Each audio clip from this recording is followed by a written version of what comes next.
Muy buenos días nuevamente para los que ya están conectados y para los que hasta ahora se están conectando. Bienvenidos y gracias por compartir con nosotros este espacio de Iglesia en Casa que es tan especial y que no queremos perder por ningún motivo. Espero que para ustedes este tiempo es tan importante que no tiene absolutamente nada que en este momento le pueda interrumpir esos 30 minutos tal vez que vamos a estar pasando meditando en las Escrituras. Así que sin más preámbulo y esperando que usted también esté en la compañía de un buen café, quiero invitarte a que vayas a tu Biblia, Mateo capítulo 15, versículos 21 al 28. El versículo 21 de Mateo 15 dice que saliendo Jesús de allí, se fue a la región de Tiro y de Sidón. Y he aquí una mujer cananea que había salido de aquella región clamaba diciéndole: Señor, Hijo de David, ten misericordia de mí. Mi hija está gravemente atormentada por un demonio. Mi hija es gravemente atormentada por un demonio. Pero Jesús no le respondió palabra. Entonces, acercándose a sus discípulos, le rogaron diciendo: despídela, pues da voces tras nosotros. Él respondiendo dijo: no soy enviado sino a las ovejas perdidas de la casa de Israel. Entonces ella se postró ante él diciendo, nuevamente, después de que Jesús no le ha respondido, no le ha dado ninguna respuesta, esta mujer vuelve a Jesús, esa vez postrándose ante él, le dice: Señor, socórreme. Respondiendo él, dijo: no está bien tomar el pan de los hijos y echarlo a los perrillos. Y ella dijo: sí, Señor, pero aún los perrillos comen de las migajas que caen de la mesa de sus amos. Entonces respondiendo Jesús dijo: oh mujer, grande es tu fe, hágase contigo como quieres. Y su hija fue sana desde aquella hora. Qué bueno que Jesús, Dios hecho hombre, vino al mundo. Sería muy difícil confiar en alguien que no se ha enterado, introducido en los asuntos más bajos de nuestro mundo.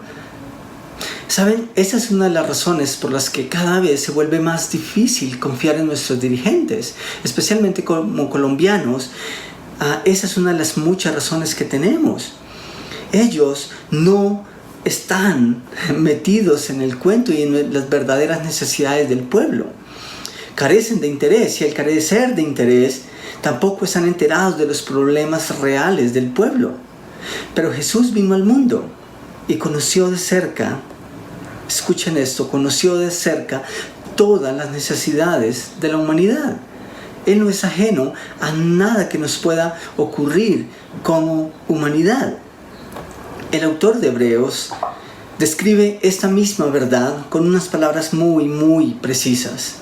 Y quiero que lo lean conmigo. En Hebreos capítulo 4, versículos 15 y 16, dice: porque no tenemos un sumo sacerdote que no puede compadecerse de nuestras debilidades, pues Él, o sea Jesús, fue tentado en todo igual que nosotros, pero sin pecado. Esa es la gran diferencia entre Jesús y nosotros, que Él no pecó. Las circunstancias difíciles a veces pueden llevarnos a decisiones extremas en donde erramos, en donde podemos equivocarnos, incluso en donde podemos salir lastimados y lastimar a otros. Pero Jesús, en esas mismas condiciones, Él no pecó. ¿Y saben algo interesante?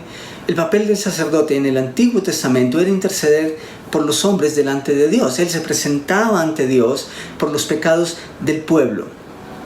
Cuando Jesús murió en la cruz, fue exactamente lo que hizo delante de Dios: presentar sacrificio, su propio cuerpo, su propia sangre, como sacerdote, por tus pecados y por mis pecados.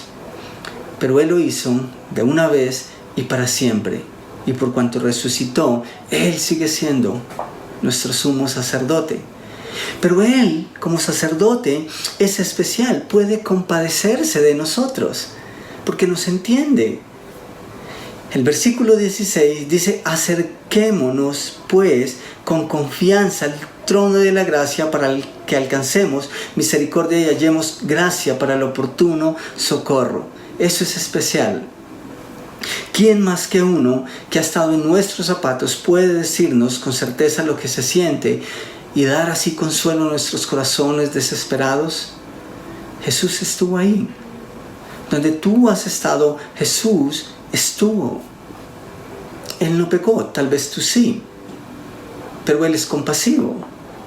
Así que tiene misericordia de nosotros y por eso dice, acérquense a mí. Y pueden hallar consuelo, misericordia y pueden encontrar socorro en mí. Esta vez Jesús se encuentra con una mujer y es una mujer con una situación bien especial. Ella no acude a Jesús por una necesidad propia, pero alguien a quien ella ama, su hija, sí tiene una necesidad. Es atormentada por un demonio, lo cual simplemente significa que está sufriendo mucho. Así que cuando ella ve a Jesús, cuando ella escucha hablar de Jesús, pues acude a Jesús por ayuda. Lo impresionante para muchos pudiera ser que Jesús sana de manera sobrenatural a esta persona. Sin embargo, no podemos ignorar los detalles que emanan de la historia. Lo primero que vemos cuando leemos la historia rápidamente es una persona desesperada, una persona con una necesidad que está a punto de llevarle a la locura. Ahora, pudiéramos ser nosotros, pudiera ser tú, pudiera ser yo. Tal vez en este momento tienes una necesidad, tal vez conoces a alguien que tiene una necesidad. Y Jesús se encuentra a esa mujer con una necesidad particular, pero Jesús también tiene una solución particular para su problema. Y saben, aquí también me parece que es importante hacer énfasis en algo interesante. El amor de mamá a veces no conoce límites. Ustedes que son madres, padres, pueden dar testimonio de eso. ¿Y saben por qué digo eso? Porque esa mujer, la Escritura nos dice que era cananea, era descendiente de Canaán. Según la tradición y la historia del Antiguo Testamento, los cananeos eran descendientes de Canaán, hijo de Cam y nieto de Noé. Y la Escritura nos permite ver rápidamente que Noé terminó maldiciendo a Canaán por cuanto en una acción deliberada vio la desnudez de Noé. Ahora eso tiene que interpretarse dentro de un contexto, pero eso explica por qué los cananitas, por qué los cananeos fueron uno de los peores enemigos que tuvieron que enfrentar los hijos de Jacob, es decir, el pueblo de Israel, cuando entraron a poseer la tierra que Dios les había prometido. Entonces, la descendencia de Canaán llegó a ser nación, y como nación, los cananeos llegaron no solo a tener un éxito en todas las cosas que hacían como nación, sino que también fueron conocidos por su politeísmo religioso, es decir, ellos adoraban muchísimos dioses, tenían una multiplicidad de dioses y no adoraban al Dios de Israel. Si ustedes quieren tener la historia completa de esto, pueden leer Jueces capítulos 1 y 2 y ahí van a encontrar una historia detallada cuando incluso Dios mismo manda a que los cananeos tienen que ser exterminados y le pide explícitamente al pueblo judío, al pueblo de Israel, que cuando tome posesión de la tierra prometida no dejen vivo a alguno. ¿Por qué? Porque Dios no quería que su pueblo se contaminara. Y Dios tiene razones para hacer eso. No es que Dios es injusto y que no tuvo misericordia de ellos. Así que todo obedece a los principios y a los planes de Dios. Entonces, entendiendo eso, tenemos que decir que esta mujer no tenía la mínima opción de acercarse o acceder a Jesús. Socialmente ella era despreciada por su descendencia. A propósito, ¿ustedes han notado cómo las barreras sociales a veces nos impiden ser amables con alguien? Ese es el caso de esta mujer. Es posible que ella no había hecho nada malo, ella no había cometido ningún pecado. Posiblemente y muy seguramente ella había escuchado hablar de Jesús y creía en Jesús. Así que ella no era el problema. pero tal vez sí sus antepasados. Y eso es triste. Por esa misma razón, el evangelista es preciso en señalar su descendencia, en señalar, o mejor, su procedencia, de dónde venía, a quién pertenecía realmente esta mujer, a qué nación pertenecía, cuáles eran sus raíces sociales. Es triste la forma en cómo a veces llevamos cargas que simplemente la sociedad nos impone. De vez en cuando es común escuchar cosas como: ¿en serio? Pero si él es hijo de fulano y esa familia no es de buena reputación.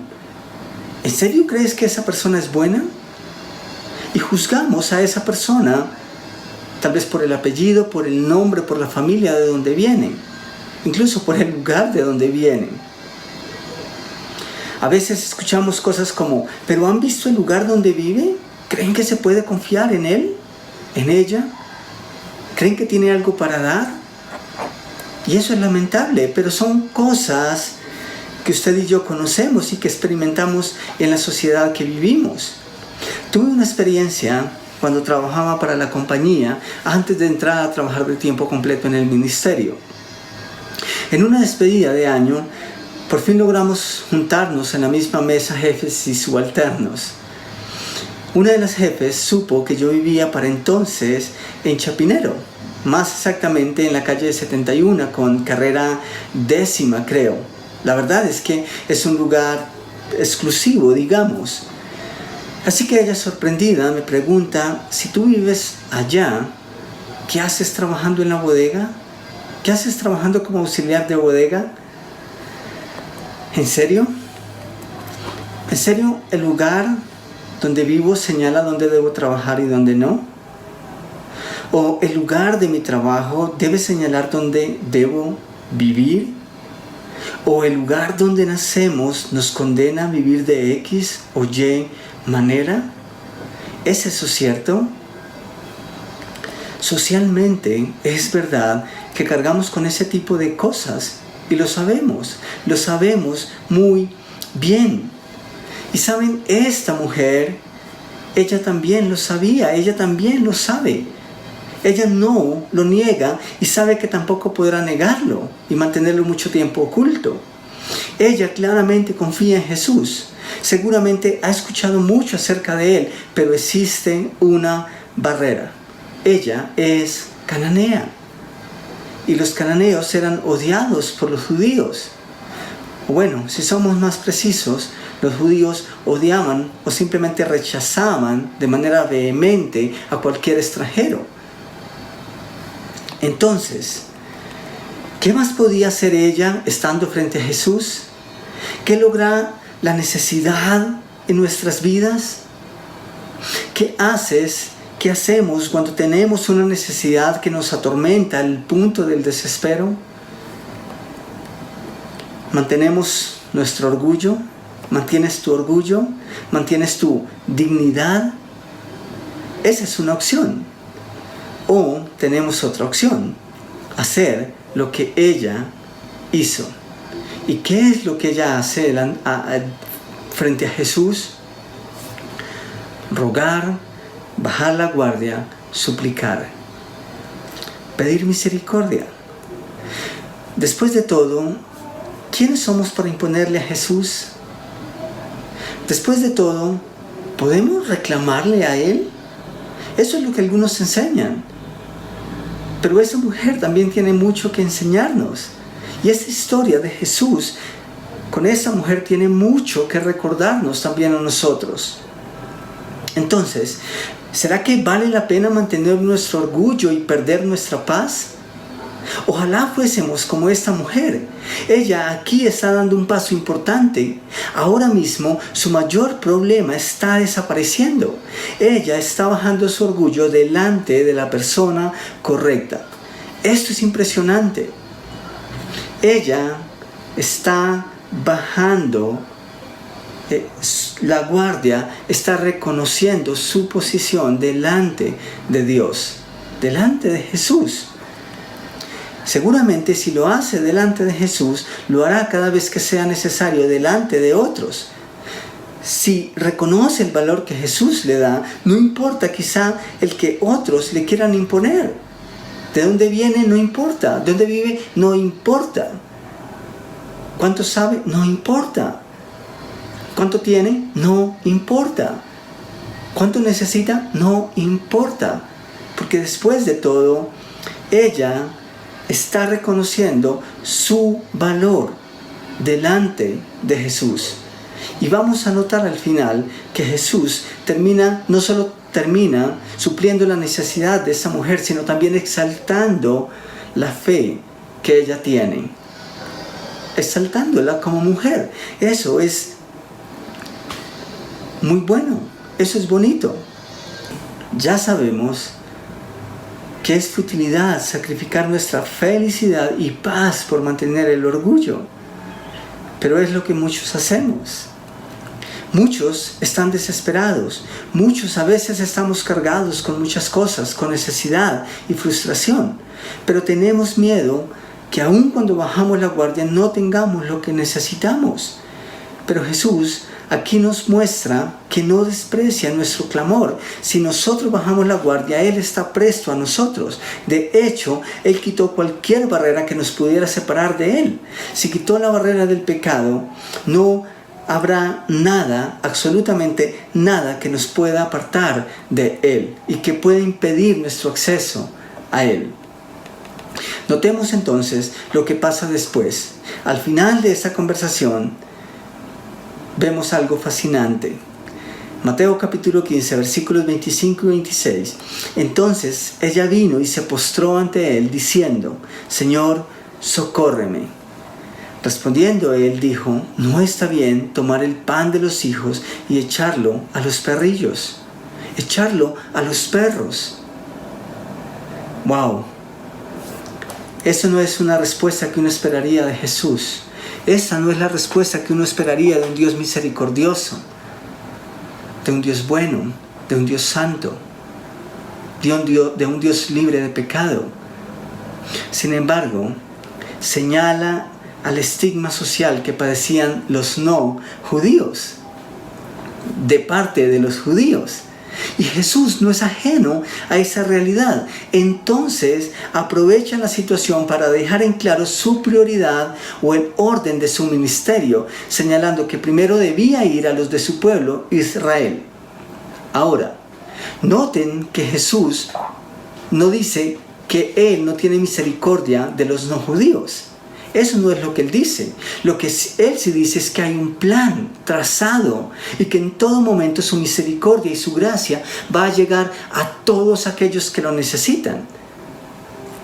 Entonces, esto no debe entenderse como que a Jesús no le afectara o que no se interesara por el resto del mundo, sino que había un orden. Seguramente esa mujer iba a tener la oportunidad más adelante. En todo caso, esto no quiere decir que Jesús fue brusco o despectivo con ella o que la insultó. Ella esperaba de hecho esa respuesta, porque sabía que se estaba dirigiendo a un judío. Quizá era lo que había soportado por mucho tiempo. Quizá ya estaba acostumbrada a ese tipo de trato. De manera que no tomaría esas palabras de Jesús como una ofensa, sino más bien como un reconocimiento de su posición social. Por otro lado, Jesús también dejó claro aquí un principio bien importante. Y es que mediante la fe, todos somos iguales delante de Dios. Jesús revela aquí que cualquiera que viene a Él no le echa fuera, si es que su fe en Él es real. Entonces, cuando Jesús habla de esta manera con esta mujer, lo único que Jesús busca es confirmar si su fe realmente está puesta en Él. Y es justo lo que la mujer declara. Así que lean conmigo el versículo 27 de Mateo 15. Y ella dijo: sí, Señor, pero aún los perrillos comen de las migajas que caen de la mesa de sus amos. Ciertamente ella no esperaba un banquete porque sabía cuál era su condición, pero también sabía que solo un poco de gracia bastaría. Jesús extrae entonces con ternura una declaración de fe, y eso vale más que cualquier palabra, que cualquier declaración negativa que Jesús pudiera haber usado para referirse a ella. Jesús extrae con ternura una declaración de fe, y eso vale más que cualquier palabra. Jesús no la está humillando. Ella sabe cuál es su posición y la acepta. Pero más que eso, ella sabe que Jesús es la respuesta que ella está buscando. Ella ha bajado la guardia, ha desarmado su corazón, y ahora Jesús accede con ternura a su necesidad. Algo maravilloso aquí es que ella acude a Jesús por una necesidad que no es suya, pero que es sentida y que es natural al género humano. Podría ser tú y puedo ser yo, pero todos tenemos algún tipo de necesidad en algún momento o todo el tiempo. Pero Jesús está a la puerta. ¿Y saben algo interesante? Muchos pueden hacer caso omiso de nuestra necesidad, a nuestro dolor, a nuestro quebranto, a nuestra desesperación. Incluso, ¿ustedes notaron en el texto la actitud de los discípulos? ¿Cuál es la respuesta de los discípulos de Jesús cuando aparece esta mujer clamando pidiendo ayuda a Jesús? Ellos también rogaron a Jesús, no porque la escuchara, no porque diera solución a su necesidad, sino porque la despidiera. Es posible que estuviesen molestos por el clamor de la mujer, o quizá preocupados por el alboroto que eso pudiera lograr, o simplemente ellos sabían que al ser cananea no era bueno que Jesús interactuara mucho tiempo con ella. Podemos pensar muchas cosas. El punto es que estando en los zapatos de la mujer, esas cosas no ayudan. Imagínate, ¿no? Nada más tú implorando por ayuda y la gente alrededor diciéndote, cállate. Eso no es bueno. Eso es triste. Pero esa era la situación de esta mujer. Estaba clamando a Jesús porque tenía una necesidad, y aún los mismos discípulos de Jesús le decían, Maestro Jesús, ¿por qué no la despides? ¿Por qué no le reprendes? ¿Y por qué no le pides que se calle o que simplemente se quede atrás y que nos deje en paz? Ahora, no los estoy juzgando a ellos, pero era lo que estaba pasando. Interesantemente, podemos extraer otro principio importante aquí mismo, de esa misma porción. Somos los humanos, incluso muchos creyentes, los que no permitimos que las personas se acerquen a Jesús de manera genuina, o por lo menos que conozcan a Jesús de una manera real y auténtica. A veces, por nuestras malas acciones, de manera deliberada o simplemente de manera inconsciente, terminamos siendo esas barreras. En el contexto, si es por los discípulos, esa mujer no tendría chance. Pero Jesús ve más allá siempre. Si hay fe en Él, es todo lo que Él quiere ver. Y esta mujer sí que tenía fe. Y qué bueno que Jesús ve eso. Y no simplemente lo que la gente ve en nosotros. Muy seguramente lo que los discípulos veían en esta mujer era un problema. Tal vez una loca dando voces. Tal vez una persona desesperada que desesperaba a otros, incluso a ellos. Y estaban afanados porque su camino no se viera interrumpido. Pero qué bueno que Jesús siempre va más allá. En el versículo 28 de Mateo 15, entonces respondiendo Jesús dijo, oh mujer, grande es tu fe, hágase contigo como quieres. Y su hija fue sanada desde aquella hora. Entonces, ¿qué tal si hacemos a un lado nuestro orgullo? ¿Qué tal si hacemos a un lado nuestro ego?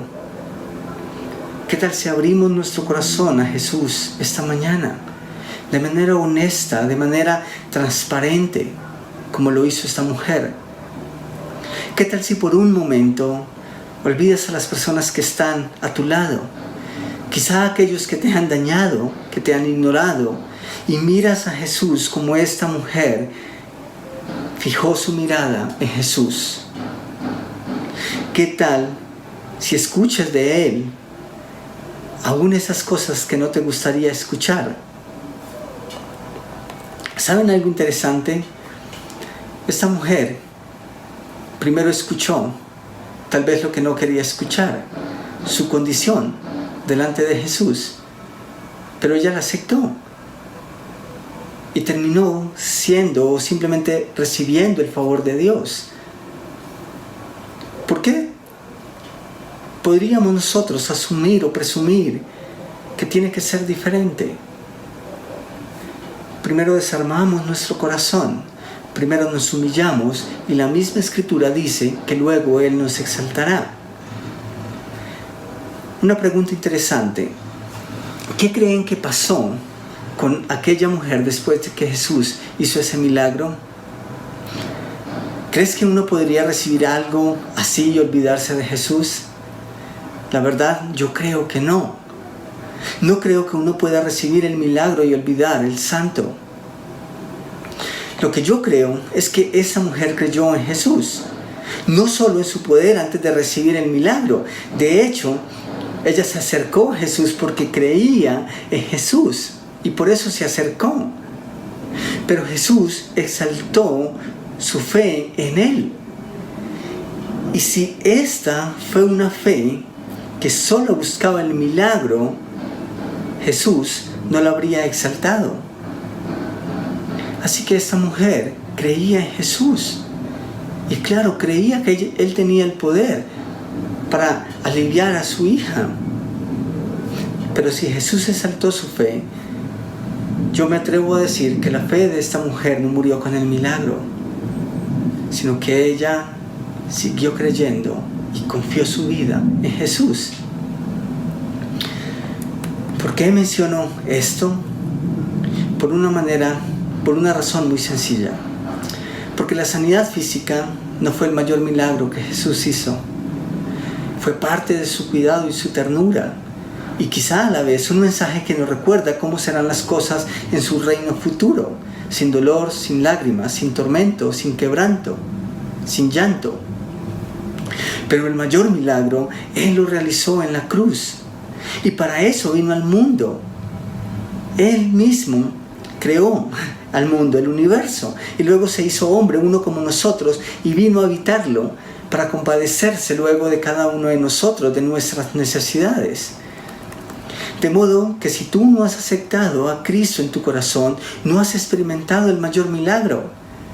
Y quizás sigues esperando uno que es pasajero, uno que es para provecho aquí y ahora, pero que no es eterno, y que tal vez vas a necesitar todos los días, cada vez. Así que mi pregunta es: ¿quieres abrir tu corazón a Jesús esta mañana y experimentar el mayor milagro? Estamos aquí para ayudarte en eso, para ayudarte a dar ese paso.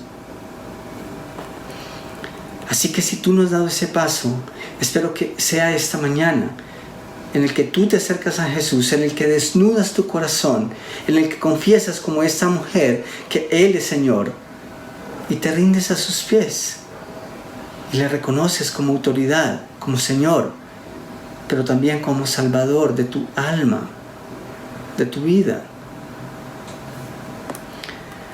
Pero si tú ya tienes a Cristo en tu corazón, si tienes una relación con Él y estás pasando por un momento difícil, yo te invito a que recuerdes algo conmigo. A que recuerdes que hubo una mujer que pidió socorro y en una primera instancia no obtuvo ninguna palabra de Jesús. No obtuvo ninguna respuesta. Pero algo interesante es que ella no perdió su fe. Ella se mantuvo firme, persistió, nunca dejó de ver a Jesús como Él es, aun cuando no tuvo una respuesta. Necesita recordar que hubo una mujer que pudo renunciar en un principio por la respuesta que escuchó de las personas que estaban a su alrededor. Pero las palabras de Jesús al final fueron las que importaron. Eso es algo que usted y yo necesitamos recordar. Cada vez que pedimos ayuda, cada vez que acudimos a Jesús por socorro y no tenemos una respuesta. Necesitamos recordar que, aunque no vemos el mayor milagro en el momento, nada ni nadie nos puede quitar el gozo y la esperanza de estar en su presencia un día. Porque nada ni nadie nos puede quitar el regalo de la salvación, el milagro de la cruz. De modo que si no obtenemos lo que esperamos aquí y ahora, lo vamos a obtener cuando Él regrese. Y eso es seguro.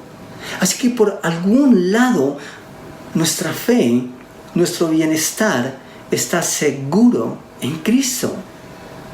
Necesitamos recordar lo que el apóstol Pablo escribe a la iglesia en Filipos. En Filipenses capítulo 1, versículo 6, dice: estando convencido de esto, estando persuadido, teniendo conocimiento de esto, que el que comenzó en ustedes la buena obra, la perfeccionará hasta el día de Cristo Jesús, es decir, hasta el día en que Él regrese por su iglesia, por todos aquellos que hemos creído. ¿Para qué? Para ir a gozar de su gloria eterna, donde según el autor del Apocalipsis no hay llanto ni dolor. Así que, ¿qué esperas? Hoy podría ser ese día en que Él comienza esa obra en ti. Hoy es ese día en que tú puedes empezar una relación con Jesús, que se va a ir perfeccionando cada día hasta cuando Él regrese. Hoy es el día en el que tú y yo, como hijos de Dios, podemos recordar que tarde o temprano, tal vez más temprano que tarde, vamos a obtener el consuelo total y final para nuestras almas abatidas, para nuestros corazones desesperados. Qué maravilloso saber, recordar, reconocer que solo Jesús nos puede dar esa esperanza, y que en todo caso no es algo que necesitamos esperar para experimentar hasta cuando Él llegue, sino que Él ya está haciendo esa obra en nosotros. Entonces, abandonémonos a Él, confiemos en Él y caminemos un día a la vez, demos un paso a la vez. Permitamos que su obra de perfeccionamiento sea real en nuestras vidas cada día. Tomemos un momento para orar. Mi Señor, gracias por tu palabra esta mañana. Y gracias, Jesús, porque tú puedes decir con nosotros que el pasaje por esta tierra es difícil, que el pecado ha hecho las cosas difíciles, que la necesidad es grande, que nuestro dolor puede ser grande. Pero gracias, Señor, porque tu sacrificio también nos da la certeza de que un día todo eso va a pasar, y que por difíciles que sean las circunstancias ahora, nuestra eternidad, nada ni nadie la podrá cambiar, y que nuestra eternidad y nuestra esperanza futura está puesta en ti, y que ahí, y solo ahí, es donde está segura. Así que, Señor, cuando vienen momentos difíciles en nuestra vida, y si alguno de mis hermanos, alguna de las personas que escuchan esta mañana tu palabra, están pasando por momentos difíciles, yo te ruego por ellos. Te ruego porque ellos puedan descansar en ti. Te ruego porque ellos y tú puedan tener una conversación como la que tuvo esta mujer, en la que simplemente ellos se abandonan a ti, dejan a un lado su orgullo, su propia forma de hacer las cosas, y luego permiten que seas tú el que obre. Y Señor, si hay alguien esta mañana que ni siquiera sabe cómo acercarse a ti porque no te conoce, yo te ruego que hagas esa obra en este día y que nosotros podamos ser testigos de esa misma. Padre, yo te ruego que nos des el privilegio de ver personas comenzando de cero, comenzando una relación contigo, ahora mismo. Yo te pido, Señor, que tú hayas hablado claro esta mañana a cada corazón sediento, a cada alma desesperada, a cada persona puesta en prueba. Y que también tu consuelo pueda ser experimentado por nosotros en este día. Oramos en el precioso nombre de tu Hijo. Amén. Muchísimas gracias.